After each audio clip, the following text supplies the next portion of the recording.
Hello दोस्तों, स्वागत है आपका मेरे YouTube चैनल परीक्षा प्लान में। तो कैसे हैं आप लोग? आई होप अच्छे होंगे। तो चलिए आज की वीडियो को शुरू करते हैं। आज ये जो पेपर है ये सितंबर 2014 वाला पेपर है। इसके पहले मैंने फरवरी 2014 वाले पेपर में CDP के जो भी क्वेश्चन थे उनको सॉल्व कराया था। आज सितंबर 2014 वाले पेपर के CDP के क्वेश्चन मैं सॉल्व कराऊंगी। तो चलिए वीडियो को शुरू करते हैं। वीडियो देखने के बाद यदि आपको अच्छा लगे तो वीडियो को लाइक और शेयर कीजिएगा, और यदि आप चैनल पर नए हैं तो चैनल को सब्सक्राइब कर लीजिए। तो चलिए शुरू करते हैं। पहला प्रश्न दिया गया है, संज्ञानात्मक विकास निम्न में से किसके द्वारा समर्थित होता है? पहला विकल्प है जितना संभव हो उतनी आवृत्ति से संगत और सुनियोजित परीक्षाओं का आयोजन करना। दूसरा है उन गतिविधियों को प्रस्तुत करना जो पारंपरिक पद्धतियों को सुदृढ़ बनाती हैं। दूसरा विकल्प है एक समृद्ध और विविधतापूर्ण वातावरण उपलब्ध कराना। और चौथा है सहयोगात्मक की अपेक्षा वैयक्तिक गतिविधियों पर अधिक ध्यान केंद्रित करना।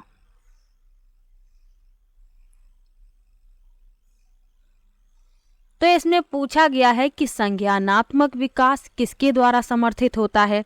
तो सबसे पहले तो आपको संज्ञानात्मक विकास के बारे में पता होना चाहिए। तो संज्ञानात्मक विकास से तात्पर्य सोच समझ और अवधारणा निर्माण से है। इसमें संज्ञानात्मक प्रक्रियाएं शामिल होती हैं, जैसे जानना, सोचना, याद रखना, पहचानना, श्रेणीबद्ध करना, कल्पना करना, तर्क करना, निर्णय लेना, ये सब इसमें शामिल होता है। और पियाजे ने क्या बताया है कि दुनिया के बारे में बच्चों की समझ का विस्तार होता है क्योंकि वे नए विचारों और चुनौतियों का अनुभव करते हैं।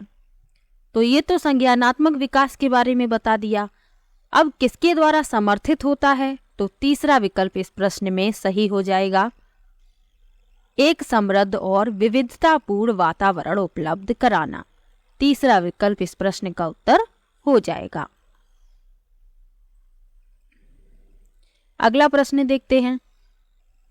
अगला प्रश्न दिया गया है, मानव विकास है। पहला विकल्प है मात्रात्मक, दूसरा है गुणात्मक, तीसरा है कुछ सीमा तक अमापनीय, और चौथा है मात्रात्मक और गुणात्मक दोनों। तो मानव विकास मानव के मनोसामाजिक, शारीरिक और संज्ञानात्मक विकास को संदर्भित करता है, और यह मात्रात्मक और गुणात्मक दोनों होता है। तो चौथा विकल्प इसमें सही हो जाएगा। गुणात्मक परिवर्तन तब होता है जब व्यक्ति प्रगति और उस तरह से अलग हो जाते हैं जैसे वे पहले थे। जिस तरह से एक व्यक्ति दुनिया को मानता है, व्यवहार करता है, सोचता है। और मात्रात्मक परिवर्तन तब होता है जब व्यक्ति नई जानकारी का और अनुभव प्राप्त करते हैं, जैसे व्यक्ति मजबूत बनते हैं, बड़े होते हैं, अधिक वजन या ऊंचाई प्राप्त करते हैं। तो इसीलिए यह मात्रात्मक और गुणात्मक दोनों होता है। तो चौथा विकल्प इस प्रश्न का उत्तर हो जाएगा। अगला प्रश्न है, प्रकृति पोषण विवाद निम्नलिखित में से किससे संबंधित है? पहला विकल्प है आनुवांशिकी एवं वातावरण, दूसरा है व्यवहार एवं वातावरण, तीसरा है वातावरण एवं जीव विज्ञान, और चौथा है वातावरण एवं पालन पोषण। तो प्रकृति पोषण विवाद संबंधित है आनुवांशिकी एवं वातावरण से। तो पहला विकल्प इस प्रश्न का उत्तर। अगला प्रश्न दिया गया है, निम्न में से कौन सा सामाजिकरण की निष्क्रिय एजेंसी है? पहला विकल्प है स्वास्थ्य और क्लब, दूसरा है परिवार, तीसरा है इको क्लब, और चौथा है सार्वजनिक पुस्तकालय। तो इसमें पूछा गया है कि सामाजिकरण की निष्क्रिय एजेंसी है, तो वह होता है सार्वजनिक पुस्तकालय। चौथा विकल्प इस प्रश्न का उत्तर हो जाएगा।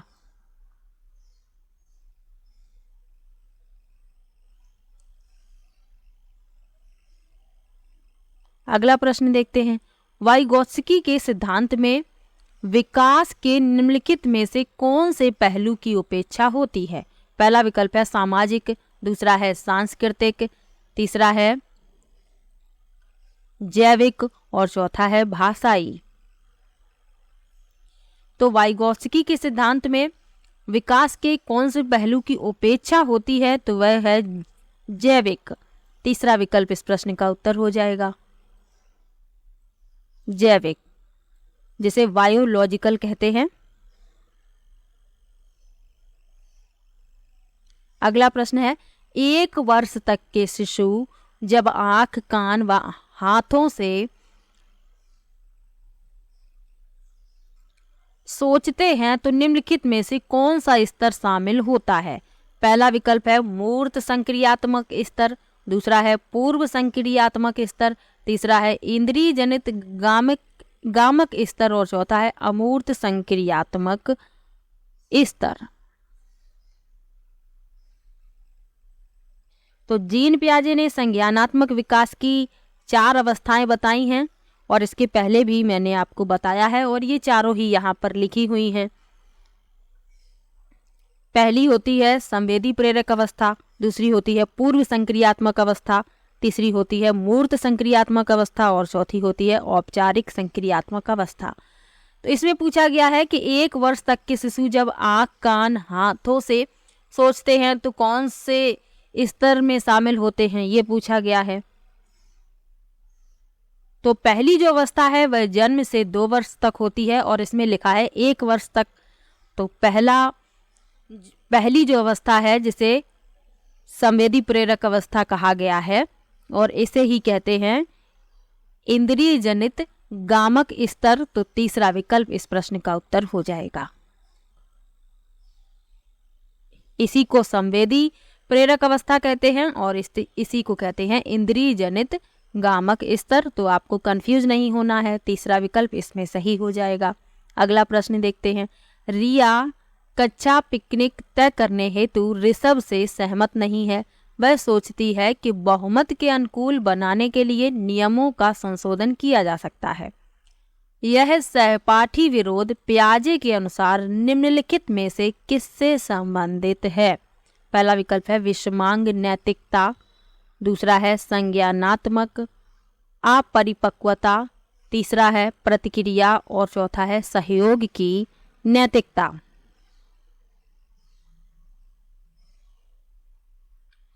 तो इस प्रश्न में चौथा विकल्प सही हो जाएगा, सहयोग की नैतिकता।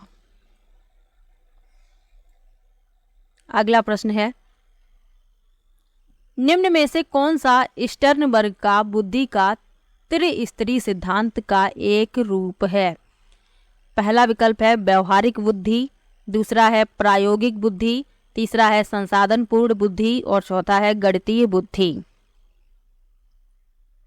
तो बुद्धि का त्रितंत्र सिद्धांत रॉबर्ट स्टर्नबर्ग द्वारा प्रस्तावित है और यह एक अमेरिकी मनोवैज्ञानिक हैं और इन्होंने बताया है कि बुद्धिमान व्यवहार बुद्धि के 3 पहलुओं के बीच संतुलन से होता है। तो वह कौन कौन सी 3 बुद्धि इन्होंने बताई हैं?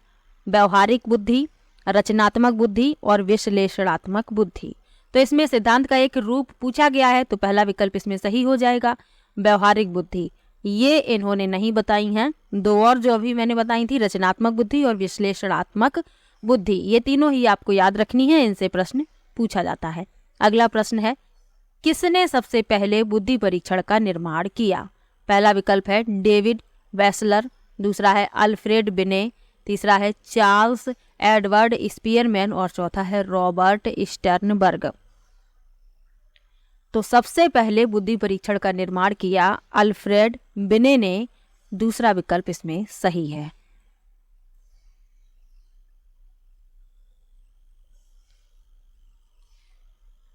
अगला प्रश्न है, ध्वनि संबंधी जागरूकता निम्नलिखित में से किस क्षमता से संबंधित है? पहला विकल्प है ध्वनि संरचना पर चिंतन करना व उसमें हेर फेर करना, दूसरा है सही व धारा प्रवाह बोलना, तीसरा है जानना समझना व लिखना और चौथा है व्याकरण के नियमों में दक्ष होना। तो ध्वनि संबंधी जो जागरूकता है किस क्षमता से संबंधित है? तो ध्वनि संरचना पर चिंतन करना व उसमें हेर फेर करना, पहला विकल्प इसमें सही हो जाएगा। अगला प्रश्न है, कच्चा कच्छ में जेंडर विभेद, पहला विकल्प है शिक्षार्थियों के निष्पादन को प्रभावित नहीं करता। दूसरा है शिक्षार्थियों के हृदयोन्मुख प्रयासों व निष्पादन का कारण बन सकता है। तीसरा है पुरुष शिक्षार्थियों के वृद्धि उन्मुख प्रयासों अथवा निष्पादन का कारण बन सकता है। और चौथा है महिला शिक्षकों की अपेक्षा पुरुष शिक्षकों के द्वारा अधिक किया जाता है। तो कक्षा कक्ष में जेंडर विभेद यानी लिंग विभेद शिक्षार्थियों के हृदयोन्मुख प्रयासों व निष्पादन का कारण बन सकता है, यानी छात्रों के प्रयास या प्रदर्शन को कम कर सकता है। इस विकल्प का यही मतलब है, तो दूसरा विकल्प इसमें सही हो जाएगा। अगला प्रश्न है, निम्न में से कौन सा सीखने की शैली का एक उदाहरण है? पहला विकल्प है चाक्षुष, दूसरा है संग्रहण, तीसरा है तथ्यात्मक और चौथा है स्पर्श संबंधी। तो सीखने की शैली का एक उदाहरण है चाक्षुष, जिसे दृश्य कहा जाता है, विजुअल। पहला विकल्प इसमें सही हो जाएगा।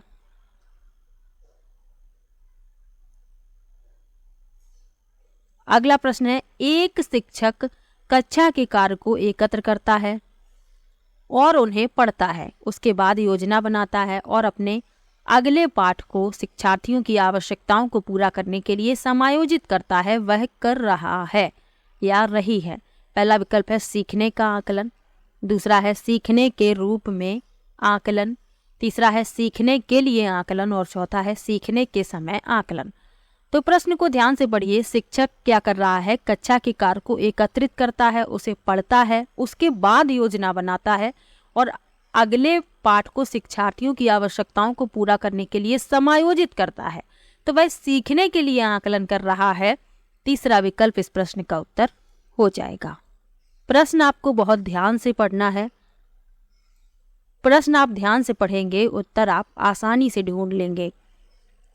अगला प्रश्न है, वे शिक्षक जो विद्यालय आधारित आकलन के अंतर्गत कार्य करते हैं। पहला विकल्प है उन पर अधिक कार्य का बोझ रहता है क्योंकि उन्हें सोमवार की परीक्षा सहित अक्सर परीक्षा लेनी पड़ती है। दूसरा है उन्हें प्रत्येक शिक्षार्थी को प्रत्येक विषय में परियोजना कार्य देना पड़ता है।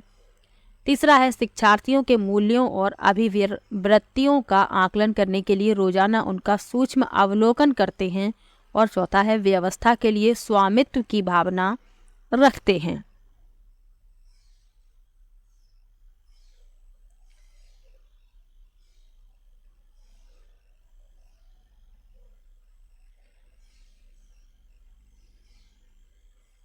तो प्रश्न में पूछा गया है कि वे शिक्षक जो विद्यालय आधारित आकलन के अंतर्गत कार्य करते हैं, तो इसमें तीसरा विकल्प सही हो जाएगा। शिक्षार्थियों के मूल्यों और अभिवृत्तियों का आकलन करने के लिए रोजाना उनका सूक्ष्म अवलोकन करते हैं, यानी निरीक्षण करते हैं। और शिक्षण अधिगम की प्रक्रिया में मूल्यांकन एक महत्वपूर्ण भूमिका तो निभाता ही है, आप लोगों को पता है। और अधिगम का मूल्यांकन एक शिक्षक को अपने शिक्षण को बेहतर तरीके से प्रारूपित करने और विषय वस्तु में शिक्षार्थियों के प्राप्ति स्तर को जानने में मदद करता है। तो तीसरा विकल्प इस प्रश्न का उत्तर हो जाएगा। अगला प्रश्न है, ग्रेड अंकों से कैसे अलग हैं? पहला विकल्प है ग्रेड अंकों से कैसे अलग हैं। नीचे लिखा है, यह प्रश्न निम्न में से किस प्रकार के प्रश्नों से संबंध रखता है? पहला विकल्प है अपसारी, दूसरा है विश्लेषणात्मक, तीसरा है मुक्त अंत और चौथा है समस्या समाधान।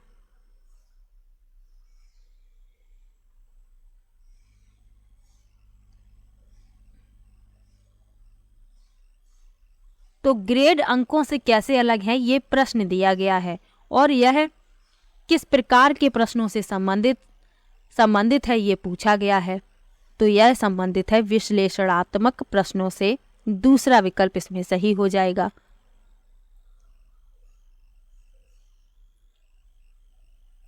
तो विश्लेषणात्मक प्रश्न जो होते हैं, इनमें प्रायः अंतर, समानता, कारण या प्रभाव की व्याख्या करना शामिल होता है। तो ये विश्लेषणात्मक प्रश्न कहलाते हैं।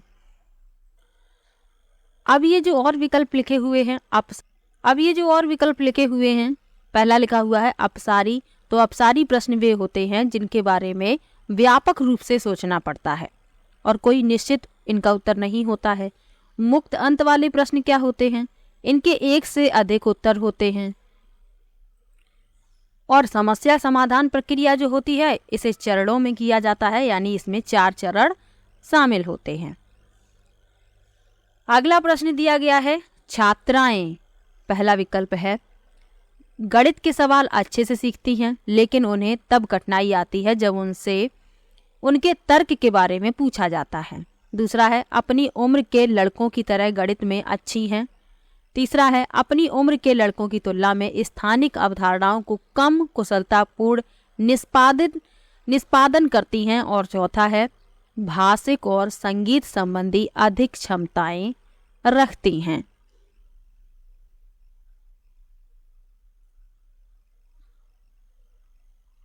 तो छात्राएं जो हैं अपनी उम्र के लड़कों की तरह गणित में अच्छी होती हैं। ऐसा नहीं होता कि लड़कियां गणित में कमज़ोर हैं, लड़के गणित में होशियार होते हैं, ऐसा नहीं है। लड़कियां भी उतनी ही क्षमता रखती हैं जितनी लड़कों के पास होती है। तो अपनी उम्र के लड़कों की तरह गणित में वे अच्छी होती हैं, दूसरा विकल्प इसमें सही है। अगला प्रश्न है, शब्दों में अक्षरों के क्रम को पढ़ने में कठिनाई का अनुभव करना और अक्सर चाक्षुष स्मृति का ह्रास से संबंधित है। पहला विकल्प है डिसलेक्सिया, दूसरा है डिसकैलकुलिया, तीसरा है डिसग्राफिया और चौथा है डिस्प्रैक्सिया।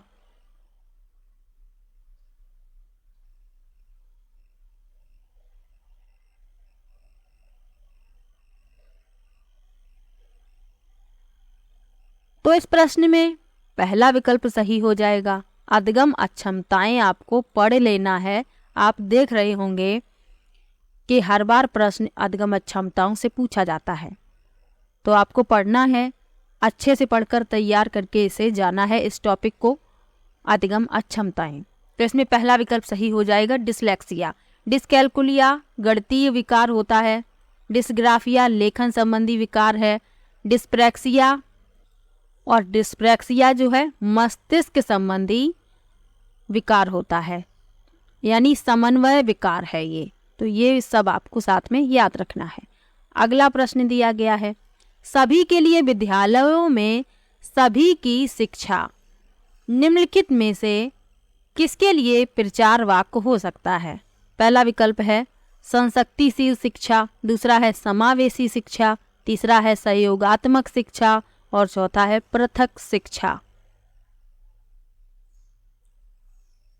तो इसमें कहा गया है सभी के लिए विद्यालयों में सभी की शिक्षा, यानी कि यह संबंधित है समावेशी शिक्षा से। दूसरा विकल्प इसमें सही हो जाएगा। समावेशी शिक्षा का अर्थ ही है सभी को समान रूप से एक ही छत के नीचे शिक्षा प्रदान करना। तो दूसरा विकल्प इस प्रश्न का उत्तर हो जाएगा। अगला प्रश्न है, प्रभावपूर्णता, व्याख्या, मौलिकता और लचीलापन के साथ संबंधित तत्व है। पहला विकल्प है प्रतिभा, दूसरा है गुण, तीसरा है अपसारी चिंतन और चौथा है त्वरण। तो इसमें कहा गया है प्रभावपूर्णता, व्याख्या, मौलिकता, लचीलापन, तो यह अपसारी चिंतन से संबंधित है। तीसरा विकल्प इस प्रश्न में सही हो जाएगा।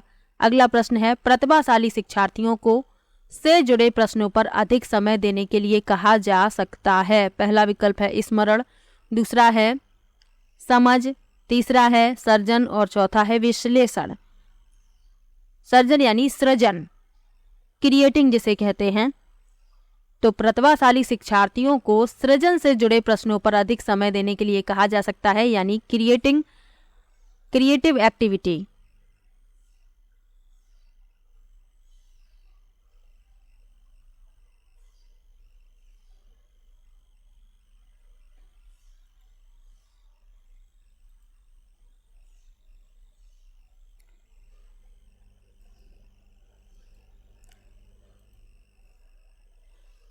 तो प्रतिभाशाली शिक्षार्थियों को सृजन से जुड़े प्रश्नों पर अधिक समय देने के लिए कहा जा सकता है।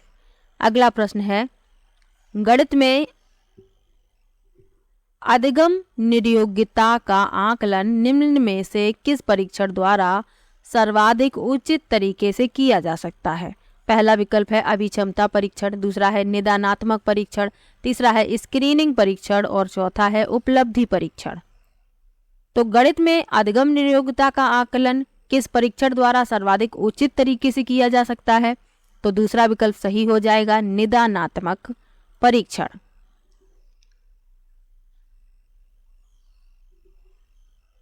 तो निदानात्मक परीक्षण गणित में छात्रों की कमजोरियों, क्षमताओं पर प्रतिक्रिया प्रदान करता है। यह परीक्षण छात्रों की क्षमता, योग्यता, कौशल और कमजोरियों की पहचान करके शिक्षकों को सीखने की कठिनाइयों का पता लगाने में सहायता करता है। तो दूसरा विकल्प इसमें सही है। अगला प्रश्न देखते हैं। लिखा है सिद्धांत चित्र फिल करना है के द्वारा नवीन अवधारणाओं की समझ बढ़ाते हैं। पहला विकल्प है विषय क्षेत्रों के बीच ज्ञान के स्थानांतरण। दूसरा है विशिष्ट विवरण पर एकाग्रता केंद्रित करने। तीसरा है अध्ययन के लिए शैक्षणिक विषय वस्तु की प्राथमिकता तय करने। और चौथा है तर्कपूर्ण ढंग से सूचनाओं को व्यवस्थित करने की योग्यता को बढ़ाने।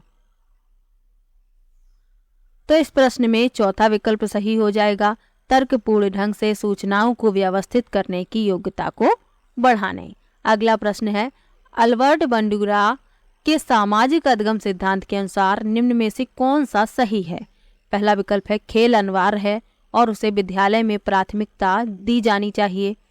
दूसरा है बच्चों के सीखने के लिए प्रतिरूपण यानी मॉडलिंग एक मुख्य तरीका है। तीसरा है अनसुलझा संकट बच्चे को नुकसान पहुंचा सकता है। और चौथा है संज्ञानात्मक विकास सामाजिक विकास से स्वतंत्र है। तो इस प्रश्न में दूसरा विकल्प सही हो जाएगा, बच्चों को सीखने के लिए प्रतिरूपण मॉडलिंग एक मुख्य तरीका है। अगला प्रश्न है निगमनात्मक तर्कणा में शामिल है। पहला विकल्प है सामान्य से विशिष्ट की ओर तर्कणा।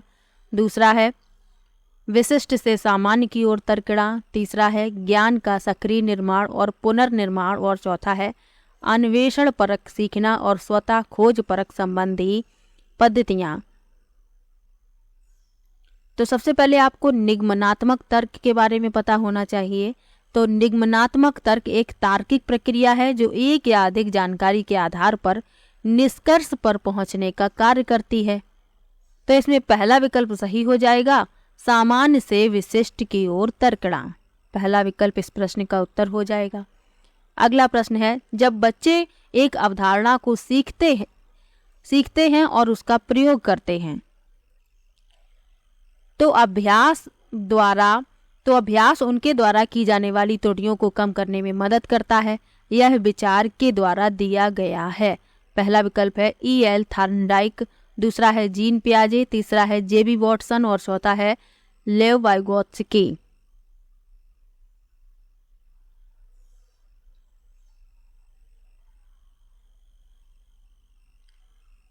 तो इस प्रश्न में पहला विकल्प सही है, E.L. थॉर्नडाइक। ये अमेरिकन मनोवैज्ञानिक संबंधवाद या परीक्षण और त्रुटि सिद्धांत के प्रतिपादक थे। जानवरों के व्यवहार और बिल्लियों की सीखने की प्रक्रिया पर थॉर्नडाइक के अध्ययन ने परीक्षण और त्रुटि सिद्धांत या संबंधवाद के सिद्धांत की स्थापना की। तो ये आपको याद रखना है। तो इसमें पहला विकल्प सही हो जाएगा। अगला प्रश्न है निम्न में से कौन सा कौशल संवेगात्मक बुद्धि से संबंधित है? पहला विकल्प है याद करना। दूसरा विकल्प है गतिक प्रक्रमण। तीसरा है विचार करना। और चौथा है समानुभूति देना। तो इस प्रश्न में चौथा विकल्प सही हो जाएगा, समानुभूति, और इसे ही परानुभूति भी कहते हैं।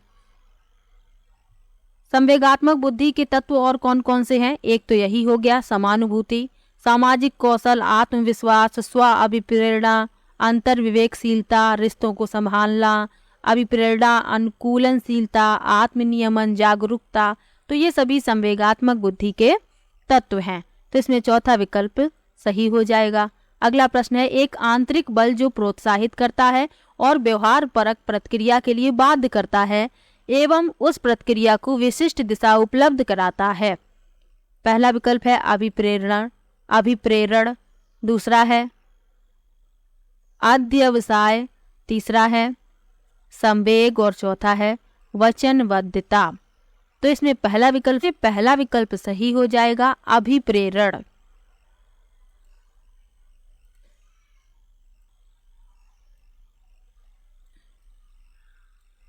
अगला प्रश्न है, निम्न में से कौन सी शब्दावली प्रायः अभिप्रेरणा के साथ अंतः बदलाव के साथ इस्तेमाल की जाती है? पहला विकल्प है पुरस्कार, दूसरा है संवेग, तीसरा है आवश्यकता और चौथा है उत्प्रेरणा।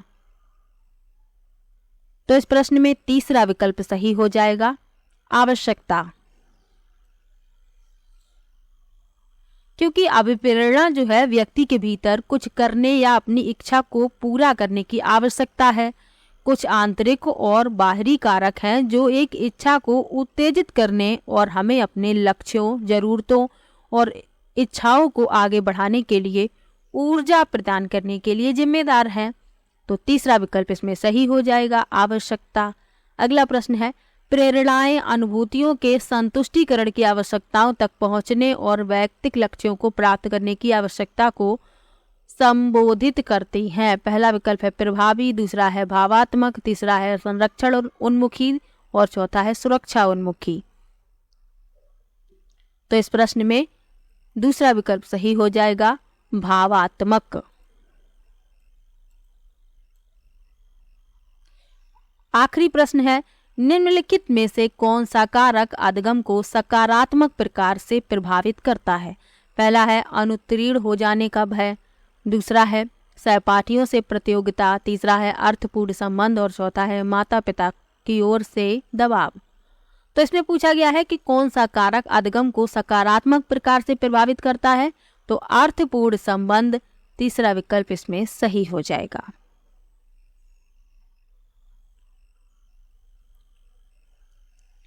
तो यह जो पेपर था ये सितंबर 2014 वाला पेपर था।